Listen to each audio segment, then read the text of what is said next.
Hello everyone, welcome to the cycling podcast with a non-cyclist, Auni Nazira Bitios Roslan. Hi Auni. Hello, Vicky. So in the last episode, we talked about the pre-race favourites for the 2019 tour. In today's episode, we'll be talking about the first 3 stages of the tour. What happened, what was the prediction, and what's the result. Okay. So before I start, I just would like to recap on what happened at last podcast where you pick a favorite. Do you remember who's your favorite to win this year's tour? Yes, I do. I picked. His name was Roman Bade. Is that correct? Yes, correct. So you pick Roman Bade as a favorite, but it doesn't mean that he would win every stages of the tour. But is your candidate to win the overall. The overall standings, Yes. to top the overall standings. So in Tour de France, it's impossible to have the same winner in each stages. Oh, so each stage there will be a winner. Yes, there will be a podium for the first, second, third. Oh, wait. How Yes. many stages in total? There are 31 stages in total, 31 days of racing. Oh, so each stage is done on different days. So one stage Yes. per day. Yeah, so one stages would normally took about 3 to 4 hours. So after that stage, they would go back to their hotels and rest for the next stage. Wait, can you just explain how does the stages work? Is it like levels? Like you have to compete in the first stage, and then if you win, only then you proceed to the second stage, or how does it work? Everyone have to everyone have to start the race and finish the race, the 21 days race. So if you like for instance you crash on the first stage, so does it mean that you and you didn't finish the first stage? Can you race on the second stage? Probably not, because you crash. You have to finish the first stage so that you can participate in the second stage, third stage, fourth stage, and so on. Usually when you could not finish the first stage, you'll be abandoning the race. Also, meaning if you abandon the race, then clearly you won't win the tour. Yeah. Okay, interesting. All right. So the first stage, usually in the tour, the first stage will be a individual time trial, but in 2019 tour, they pick as the first stage as a flat stage. What means is that? What is individual time trial? Individual time trial means that you're racing against the clock. That's about it. Oh, okay. Yeah, you're alone racing against the clock. So So in 2019 who's the tour, fastest will win? yes, who's a time trialist specialist would win. Doesn't mean that when fastest is relative. Fastest is very, maybe to you is very objective, but in cycling, fastest mean it's really subjective. Yeah, it doesn't mean that if you're the fastest cyclist, you're fastest. You may be fastest in flat, on a flat route, but you not be fastest on an uphill finish. You understand? Okay, but when you talk about individual time trial, Yes. so it means that who finished the fastest will probably win, right? Yes. Who have the best time will win. Who has the best time? Yeah. Okay. Yeah. All right. So we're going into the first stage of the tour. Okay. The first stage, the first days of the race. So I would just give a preview first. All right. All right. So the first before I start with the preview, I would just like to note that I'll be doing a live commentary only on bunch sprint finishes. Oh, that's interesting. Yes. But what is that? But bunch sprint. Bunch sprint. Yes. Bunch sprint is like when riders arrive near the finish line in massive numbers. Oh, okay. So it's quite exciting, right? Yeah. So as opposed to one person, right? Yeah, like solo individual. finish. Yeah, solo finish. They call it as solo finish. Yeah. Okay. Solo finisher. Yeah. Solo. All right. Oh yeah. All right. So the first stage is a flat stage. It's a 194 kilometer stage. The first stage of the tour is an out and back race in Brussels. the route takes in the iconic wall of Gerendisburg. I'm not sure whether I pronounce it correctly. It's a wall. It's an Mm-hmm. iconic wall in the race of Tour of Flanders, where the wall would be a defining factor for the winner. So, but as the cobbled hill is crested in the first part of the race, it won't have Why is it a defining factor? in Tour of Flanders because the hill arrived late in the race, but in today's in the first stage, the wall was crested early in the stages, so it won't affect the end. Oh, Yeah. okay. So in the first stage, since it's a relatively flat stage, the sprinters would be battling for the first Milo Jean. Mm-hmm. What is that? Milo John? Yes, Milo Jean is the yellow jersey. This the overall winner, the Mm-hmm. champion of the tour would wear a yellow jersey. Oh, Yeah. okay. So but like I say, like for you, you would pick Roman Bardet to win the yellow jersey. Mm-hmm. But in the first stage, the sprinters will have the opportunity to wear it first, Oh, since it's a flat stage. oh, so wait, does it mean that there is one jersey that everybody is trying to get? The No, no, yellow no, jersey? no. Generally, the sprinters would fight for the green jersey, Mm-hmm. and the climbers, the GC contenders, would fight for the yellow jersey. The 10 people that we talked about in the last podcast, they will be fighting for the yellow jersey, while there are young riders jersey, the white jersey, and there's also a polka dot jersey, a climbers jersey. Yeah. Wow, okay, this is getting confusing. Okay, all right. So but because this is the first stage, Mm-hmm. it's a flat stage, so the Mm-hmm. sprinters will have the first opportunity to win the first Milo Jean. Okay. All right. So we'll be talking about the favorites for the favorites for the first stage, the sprint stage, the flat stage. Mm-hmm. They are contenders like Ilya Viviani, Peter Sagan, Dylan Groenewegen, Alexander Kristoff, Caleb Ewan, Sonny Cobrelli. Yeah, that's among the favorites for this year's stage. For the first stage of the tour, 2019 tour. Yes. There are definitely new names, right? Names that you Yes. didn't mention. Yes. These are sprinters. Oh, They okay, are okay. yeah. Like I said Yes, yes. earlier, the last episode we talked about the Mm-hmm. GC contenders. Mm-hmm. Now we're talking about the green jersey contenders. Okay. So wait, let me get this straight. So these people that you mentioned, Yeah. are those that we are targeting them to win this stage, but not necessarily the whole tour. Yes, correct. Mm-hmm. So But there's also names that you have mentioned, right? Like the Sagan, you've mentioned no, I, it. I I haven't mentioned Peter Sagan in the last podcast. Oh, I really? think Okay. yeah. All right. Okay. You're probably So mistaken. yeah, all right. So who do you pick as the winner for the first stage? So who are the contenders again? Ilya Viviani from the Koenig Steps, Peter Sagan for Bora, Dylan Groenewegen from Jumbo Visma, Alexander Kristoff from UAE, Caleb Ewan for Lotto Sudal, and Sonny Cobrelli from Bahrain Merida. Okay, I think I've heard of Peter Sagan. Yes, So I'm Peter going with Sagan is a him. world champion. Yes, that's a good pick. Mm-hmm. So okay, we talk about the preview of the stage. It's a race in Brussels, relatively flat. So I'll be going to the Mm-hmm. live commentary of Okay. a kilometer before the finish line. All right. Are you ready? Yes. All right. So 600 meters to go. The Koenig Quick Steps is at the front of the race, leading for Ilya Viviani. 500 meters to go. Still, Quick Steps at the front of the race. Cobrelli is on the right. Nizzolo is there. Peter Sagan is there. Ewan is there.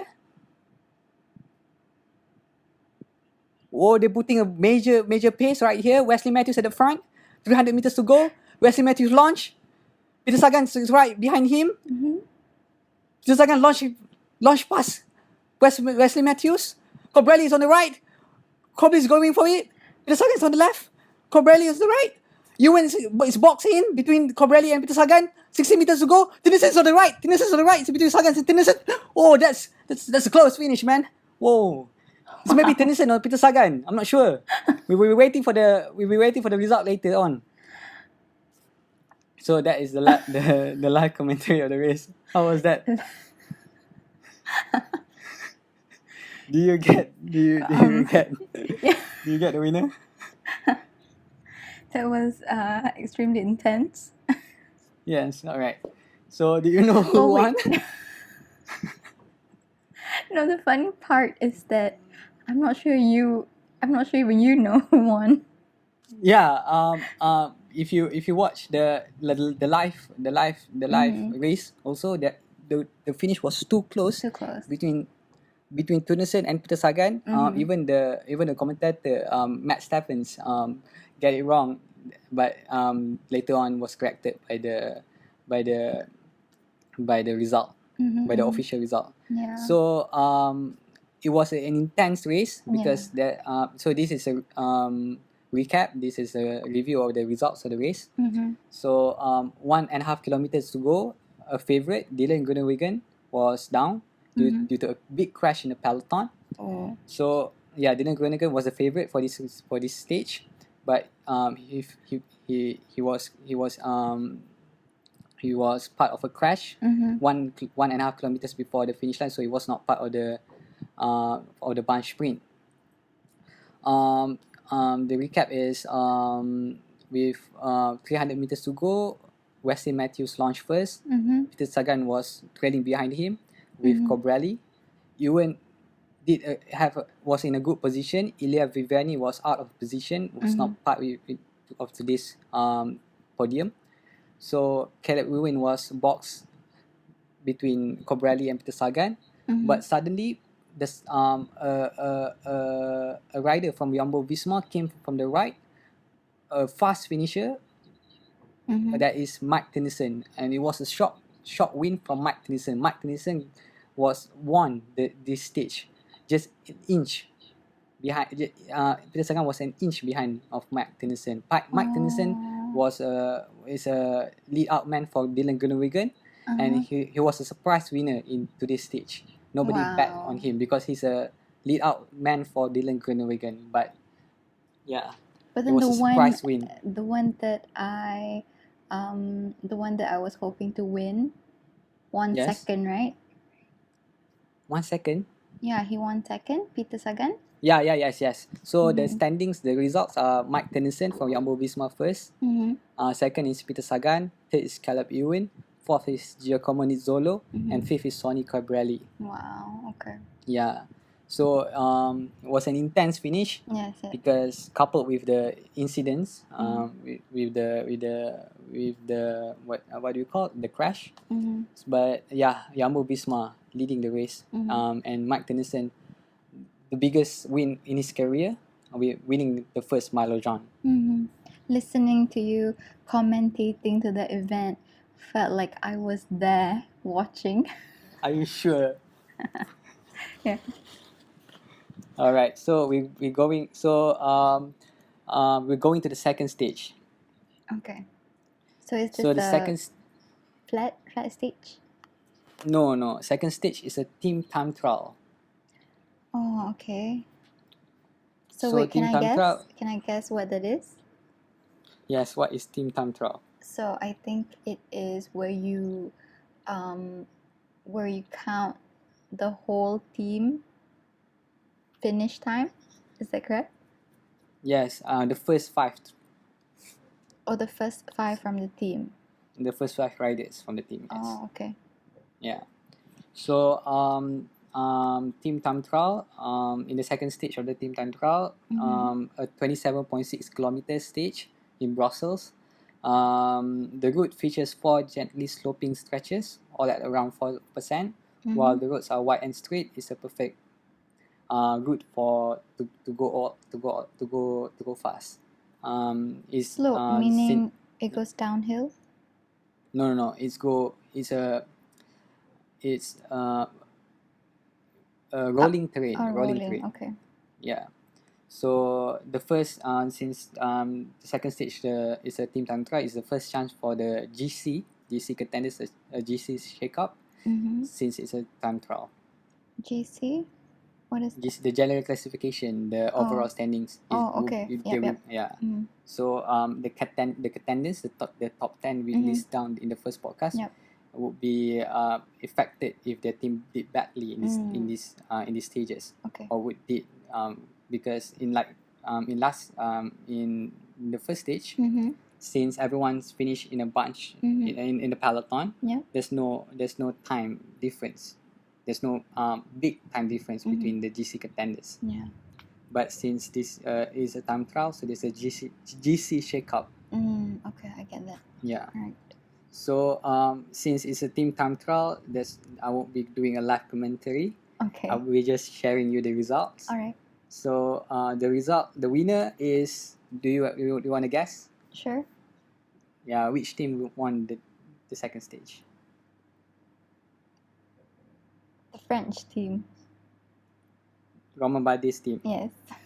Oh, all right. So That must you be picking incorrect. the Romain Based Bardet's on your team face. shows that you are a non-cyclist. I am. Because- I am a non-cyclist. Yeah. Because like team time trial, usually the best teams that is invested in their team time trial in their time trialing equipment would prevail in the stage. Okay. Can Like I have a second guess then? Yes, sure. The Germans. Germans. I'm not sure who are you talking about. I mean, who Which are the teams? Yeah, there's a lot of teams we're talking about. We Okay. talk about Jumbo Visma, Ineos, Right. yeah, I'll Liquid take- Quick Steps. I think the Adam's team.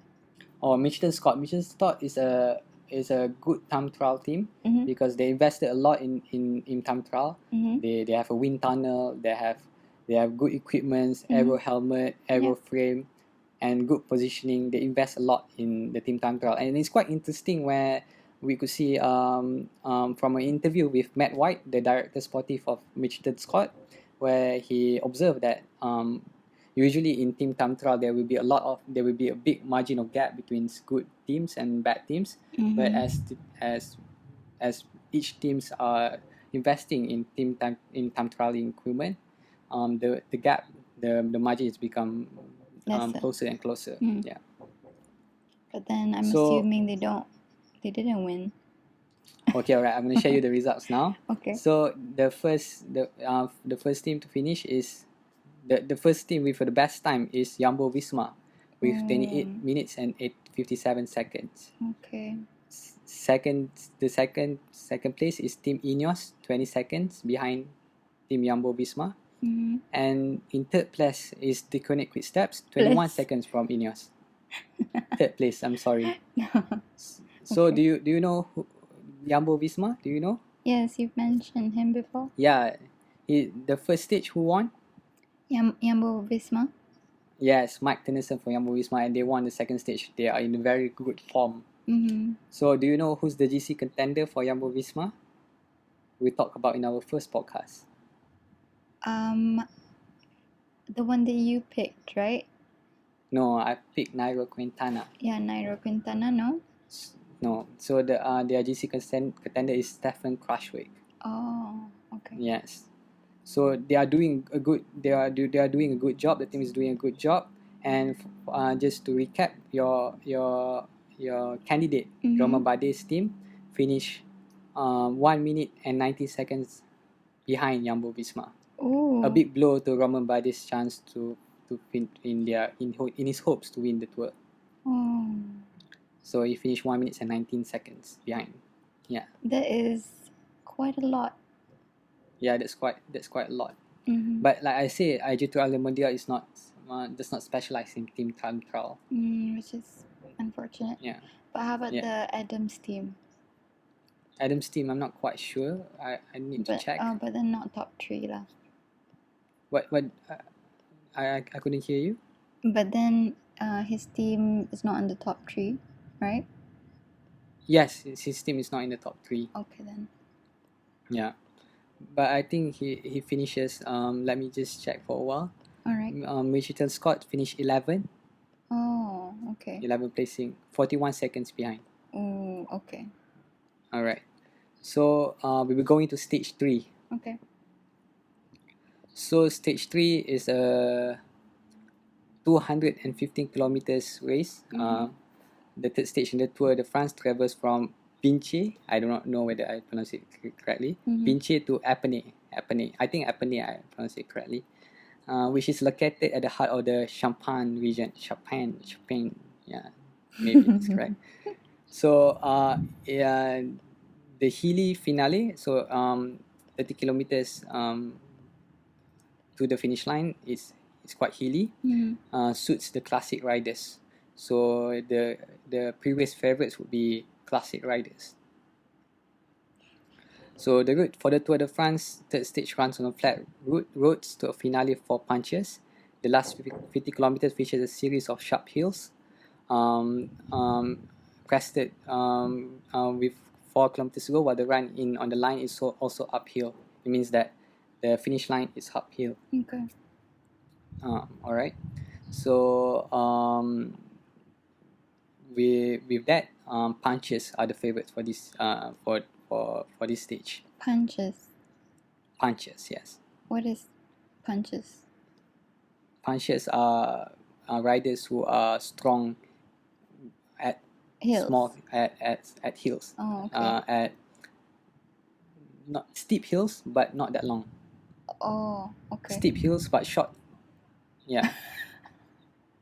Oh, It means that it's only a 2 kilometer uphill. Oh, okay, yeah. Uphill. Yeah, it's not like a 10 or 15 kilometers going uphill. Oh, so you call them So punches. yeah, riders who are good at hilly routes, they are called as punches, or maybe classic riders. Oh, okay. Yeah. So the favorites for the third stage is Peter Sagan, Julian Alaphilippe, On Van Great Avermaet, and Michael Matthews. Yes. So who do you pick as a winner for this stage? I feel like the one who won the race or won that Yes. stage isn't in the favorites. Is that correct? Okay. I'm not okay. We're gonna go to the results. Okay. All right. So the third stage, hilly stage. Um, it means that generally the sprinters won't be fighting for the win because they do not have the strength to be part of the peloton at the end of the stage. Yes. So definitely Peter Sagan won't win, Yeah, right? that's a great observation. Although Peter Sagan's, we'll be talking about Peter Sagan's on flat stages, but on hilly stages, he's also part of So, that contenders because he's a very versatile rider. does it mean that he is an expert in both flat? Yes, we could say that. Wow. Yes. Okay. Yeah, he's a very versatile rider. So in stage 3, Alaphilippe won the third stage. Was he in the favorite? Yes, he won Okay. the third stage in Epernay after a powerful solo attack that also netted him the Milo Jean. He took the yellow jersey from Mike. Tennyson, yes, from Jumbo Visma, because he break away from 15 kilometers out, and he did not look back. Yeah, Okay. he break away from 50 kilometers from the finish line, on a hill called de Mutigny. It is called. I'm not quite sure whether I pronounce it correctly. And he built up the lead over the final rolling kilometers and held on to win, while Michael Matthews got second, and Jasper Stuyven got third. 20 seconds down, with a group that contained most of the previous favorites. So the second place finished 20 seconds behind. Yeah. Okay.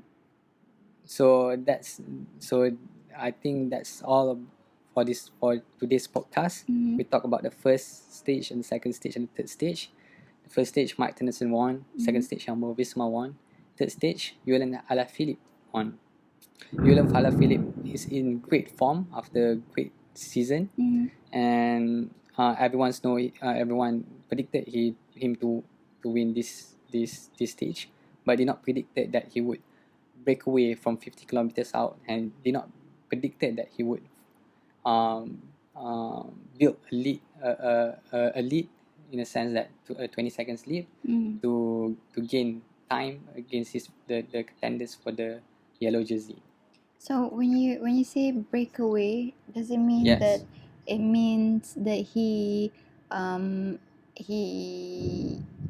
like separated from the bunch, separated Yes, from the group? he did a solo breakaway 15 kilometers out. Oh, which means that he must be really fast, right?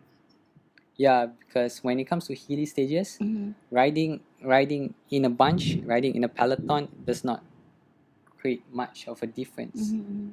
Yeah. Okay. Cool. So Alaphilippe won the second stage, while Wesley Matthews won second. Yeah. Okay. So do you have any other questions? No. So now the Alaphilippe. Wear the yellow jersey. Yeah, so we can say that he is leading. Yeah, he's leading right now after 3 stages. Okay. So when it comes to GC riders, most GC riders lost contact with the main group in the uphill sprint finish in the third stage, except for Thibaut Pinot and Egan Bernal. Have you heard the name Thibaut Pinot and Egan Bernal before? Only Egan Bernal. You've only mentioned Egan Bernal. Okay, you go back and listen to the first podcast. I mentioned both of their names. Oh, really? The both of them are the favorites. Yes. Okay, sorry. So only both of them are part of the main group during the uphill finish in the third stage. So it means that they do not lost time, while some of the GC contenders lost time. Oh, okay. Yeah. All right. So that is all for today's podcast. Do you have any other questions? No. No. All right. I hope you enjoyed today's podcast. Yes. It's quite long. Especially the comment. Yeah, That commentary. part. All right. Yeah, the commentary part. There will be more bunch sprint finishes, and we'll be reviewing that in our later podcast. Okay. Thank you for listening. Thank you. See you in the next podcast. Bye-bye. Bye bye.